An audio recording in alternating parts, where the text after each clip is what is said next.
یاران گرامی مقاومت، اعضای محترم شورای ملی مقاومت، خواهران و برادران عزیز، دختران عزیزم مریم، سارا و آمیتیس عزیز، میدونم که غم از دست دادن دکتر شیخی برای همه ما چقدر سنگینه، به ویژه برای شما. ساعتی پیش اون رو به خاک سپردیم و با این یار دیرین مقاومت ودا کردیم. فقدان اون رو که به راستی یکی از سرمایه‌های بزرگ علمی و سیاسی بود، به جامعه اساتید و همچنین دانشگاهیان و همسنگران اون در شورای ملی مقاومت ایران، به مجاهدین خلق ایران و به خانواده عزیزش مجدداً تسلیت میگم و همچنین تسلیت به مسئول شورا که این یار دیرین و پرمهر و عاطفه خودش رو از دست داد. دکتر شیخی از جمله یارانی بود که جاش رو به این سادگی نمیشه پر کرد، از جمله برای خودم، برای خود منم همینطوره. دکتر شیخی پشتوانه بسیار مستحکمی بود برام، اونم تو هر شرایط، به ویژه شرایط سخت. یادم میاد که در تمام جلسات شورا با محبت بی‌دریغ خودش همواره من رو شرمنده میکرد. همواره به اون میگفتم که چقدر مایه افتخار ما و شورای ملی مقاومت و مجاهدینه قاطعیت دکتر شیخی در مرزبندی ها و اصول شورا، در کنار عواطف و شوخ طبعی اون، از اون یک شخصیت ویژه ساخته بود که همواره در یادها و خاطراتمون موندگاره. دکتر شیخی تا روز آخر و تا ساعت آخر که قلبش میتپید، یک رزمنده و یک شورشگر بسیار پرشور بود و باقی ماند. به نظر من انسانی که قادر باشه همه عمر رو در مبارزه، مقاومت و شورشگری طی کنه، تو این زمانه و جهان ما یک گوهر کمیابیه. دکتر شیخی از این گوهران بود. از اوج جوانی تا زمانی که از این جهان به سوی ابدیت پرکشید، طالب و مشتاق نو شدن این جهان بود، قیام کننده بود، همواره در تکاپو برای کسب آزادی، شورشگر بود علیه هر گونه تسلیم و توقف. زندگیش در رزم و مقاومت گذشت، از سالهای تعقیب و گریز در تهران تا روزهای سخت تبعید، اونم به گابون که بسیاری از شما اون رو به یاد دارید، و همچنین اعتصاب غذای دکتر شیخی و یارانش در اونجا، تا روزهای سخت 17 ژوئن و روزهای 2003 با همه نشیب و فرازاش. شورای ملی مقاومت جایگزین دموکراتیک در برابر استبداد دینی و همچنین یک ظرف برای یک مبارزه بی امان با دشمنترین دشمنان مردم ایران شناخته میشه به پایداری خدشه‌ناپذیرش بر سر اصول استقلال و آزادی ایران. و دکتر شیخی به عنوان عضو این شورا مظهری از همه این پایداری ها و ایستادگی ها بود. دلم میخواد اینجا مجدداً کلام مسعود رو درباره توصیف دکتر شیخی تکرار کنم. استاد مجاهد وارسته و والا، آموزگار و مثال غیرت و وفا، از برجسته ترین پیشتازان و پرچمداران انقلاب ضد سلطنتی در دانشگاه و و در جمع استادان و راهگشا و راهنما. نام سرخ مجاهدین همواره سرخترین بخش وجودش بود. با شهیدان و صدیقین محشور می شود و جاودانه و رستگار شد. دکتر شیخی با وجود همه سوابق علمی و دانشگاهی و مبارزاتی متواضع و به قول شما بی آلایش و بی ادعا بود. در روابطش با اعضای شورا و همچنین هواداران این مقاومت همواره روی گشاده داشت. اون در دهه 50 از مجاهدین و جنبش انقلابی حمایت میکرد، اما در اولین ماه‌های بعد از انقلاب بود که همچنان که باز الان دختران عزیزش داشتن میگفتند اون مسعود رو یافت. یافتنی به معنای پاسخ و راهنما و شاخص راه روشن در کوران اون همه بغرنجی و ابتلا.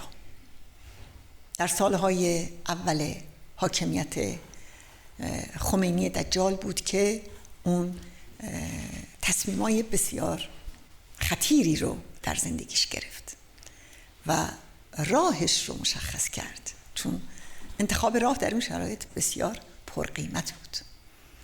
از اون به بعد بود که از پرچمداران دفاع از مسعود و مجاهدین شد. مبتکر دعوت از مسعود برای سخنرانی در دانشکده ادبیات و بعدش هم دانشگاه ملی شد در اون سالها. برای همین حمایت‌ها از موقعیت و مقام خودش در دانشگاه چشم پوشید، در حالی که اون میتونست تو اون شرایط در حاکمیت جدید به سرعت به بالاترین مقامات دانشگاهی برسه. اما دکتر محمد علی شیخی از اولین کسانی بود که به شورای ملی مقاومت ایران پیوست. وقتی که به مواضع اون در این 44 سال در شورا نگاه میکنید، خط ثابت و استوار اون دفاع از مقاومت در برابر رژیم و متحدان و مزدوران اون بود و هست. دکتر شیخی در برابر کسانی که به مبارزه پشت کردند و زیر فشارها و توطئه‌ها تاب نیاوردند، بی‌محابا و با حد اکثر غیرت و شجاعت به دفاع از مواضع شورای ملی مقاومت قیام می‌کرد و لحظه‌ای رو از دست نمی‌داد.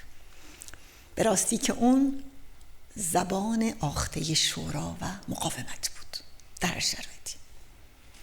پیوندها و عواطف خالصانه اون نسبت به مجاهدین باز یک بخش ثابت تمام حیات پربارش بود. از اولین سالها خونش در خیابون امیرآباد شمالی بود. در تهران اون رو در اختیار انجمن دانشجویان مسلمان هوادار مجاهدین قرار داد تا اونها و کادرهای مجاهدین اونجا رو پایگاهی برای فعالیت‌های خودشون بکنند. اون در ارتباط روزانه با بخش دانشجویی مجاهدین فعالیت‌های گروه استادان متعهد در دانشگاه رو پیش می‌برد. شاید شما خاطرتون باشه که بعد از ورود به پاریس اون نام خودش رو امیر گذاشت. راستی چرا امیر؟ امیر برای دکتر شیخی یادآور نام امیر معینفر، دانشجوی دانشکده پلی‌تکنیک و از هواداران خلاق و بیباک مجاهدین در تهران بود که بعد از 30 خرداد به اسارت رژیم در اومد و در 25 شهریور سال 60 در اوین تیربارون شد. به مدت 2 سال قبل از این تاریخ در تشکیلات انجمن‌های دانشجویان مسلمان امیر مسئول رابطه با استادان هوادار مجاهدین در دانشگاه‌ها و همچنین گروه‌ها و احزاب سیاسی بود.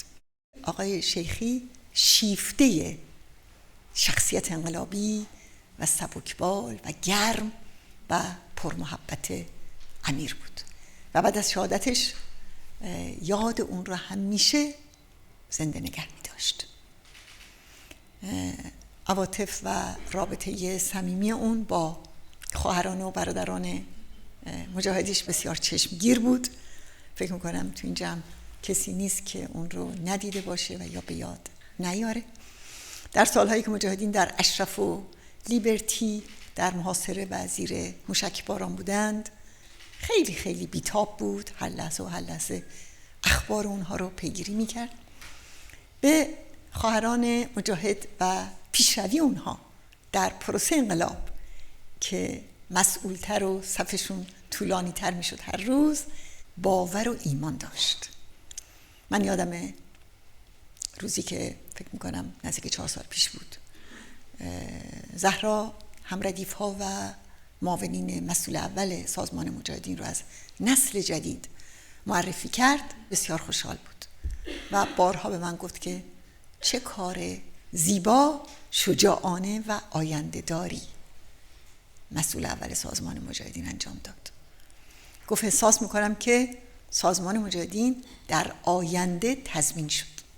مطمئنم شما این جمله و این کلمات رو بسیار متعدد از زبان خود دکتر شیخی شنیده اید و باز حتما به یاد دارید که در یکی از جلسات شورا در همینجا به اسامی تعدادی از این خواهران اشاره کرد. من ازش پرسیدم دکتر تو اینجور که از این افراد اسم بردی مطمئن بودی که همه اونا رو میشناسن؟ گفتش که اولا که مطمئن بودم، ثانیاً اگر کسی نشناسه میره الان پیداشون میکنه، تو اصلا نگران نباش. باید بگم که داستان دکتر شیخی داستان هر انسان شریف و آگاهی که به میدان نبرد سرنگونی استبداد دینی قدم میذاره و همه سرمایه و عمر خودش رو نثار انتخاب این مسیری که کرده میکنه. راه و رسم وفای به عهد از خودگذشتگی رو در پیش میگیره و انسانیتش این چنین به کمال میرسه. سجایای مردمیش به اوج میرسه، عاطفه‌هاش همچنین. باز دلم میخواد که در این لحظه به یاد معصومه عزیزم چند جمله‌ای بگم. نمیشه از دکتر شیخی گفت و از معصومه صحبت نکرد. زنده یاد معصومه جوشقانی از زندانیان مقاوم در شکنجهگاه‌های خمینی بود. رژیم اون رو به خاطر دستگیری همسرش یعنی خود دکتر شیخی زندانی کرد و در بند 209 اوین تحت شکنجه قرار داد. معصومه در کتاب خاطراتش از قول یکی از استادان دانشگاه شریف که زندانی بوده نوشته که بازجوها لیستی از دانشگاهیان رو جلوی اون میگذاشتند که در رأس اونها نام دکتر شیخی بود و از اون پرسجو میکرد. معصومه مثل سایر زندانیان سیاسی رنج‌های بسیاری کشید و متحمل شد، اما در زندان بیش از پیش برانگیخته شد و اونچنان که نوشته میگفت که خدا رو شکر میکنم که انقدر خوشبختم که با چنین زنان مقاوم و فداکاری همبند هستم. اون بسیار تحت تاثیر زنان مجاهدی بود مثل دکتر شورانگیز کریمیان، فضیلت علامه اکرم بهادری، اله عروجی، همچنین زهره قائمی و لیستی از سایر خواهران. از همه اونا خاطرات مقاوم بودن و جنگنده بودنشون رو به ثبت داده در کتابش. و باز در اون سالهای اول دکتر شیخی در برابر هجوم مغولوار دار و دسته خمینی به دانشگاه‌ها تحت عنوان انقلاب فرهنگی ایستاد و گروه استادان متعهد دانشگاه رو تأسیس کرد و کودتای ضد فرهنگی خمینی در دانشگاه‌ها اولین قدم از طرح بزرگ سرکوب و تصفیه استادان و همچنین کشتار وسیع دانشجویان در اون دوران بود و دکتر شیخی در این سالیان دادخواه خون همه اونها بود و صدای اعتراض اونها و همچنین نماینده خواسته های پیشروی اونها. آرزوش همواره و رزم و تلاشش برای آزادی ایران بود، برای برپایی دانشگاه‌هایی که توسط شوراهای دانشجویان و دانشگاهیان اداره بشه و عرصه شکوفایی دانش و آزادی باشه. در بسیاری از مصاحبه‌ها در این باره صحبت کرده، مطمئنم که شما اون رو دیدین، به خصوص این روزها که سیمای آزادی مصاحبه‌های اون رو پخش می‌کرد. در جا به جای صحبت‌های اون این آرزوها، این امید و باور به این که چنین روزی از جمله برای دانشگاه‌ها و دانشگاهیان میرسه موج میزنه. امروز جای دکتر شیخی خالیه، اما ارزش‌هایی که با یک عمر مبارزه و پایداری و از خودگذشتگی خلق کرده همچنان در صفوف این مقاومت و خانواده ارجمندش به عنوان اعضای خانواده بزرگ مقاومت زنده خواهد ماند و تک تک اعضای شورا با عزمی 100 چندان همپیمان با او راه و مسیر مبارزه برای آزادی مردم ایران رو پیش خواهند برد.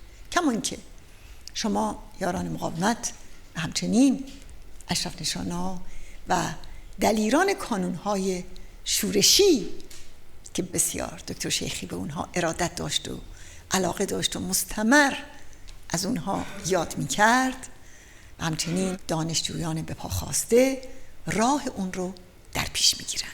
سلام بر دکتر محمد شیخی و سلام بر همه صدیقین و شهیدان. یا ایتها النفس المطمئنه ارجعی الی ربک راضیة مرضیه فادخلی فی عبادی وادخلی جنتی. ای نفس سرشار و آرمیده به پروردگارت بازگرد خوشنود و پسندیده. درود بر همه شما.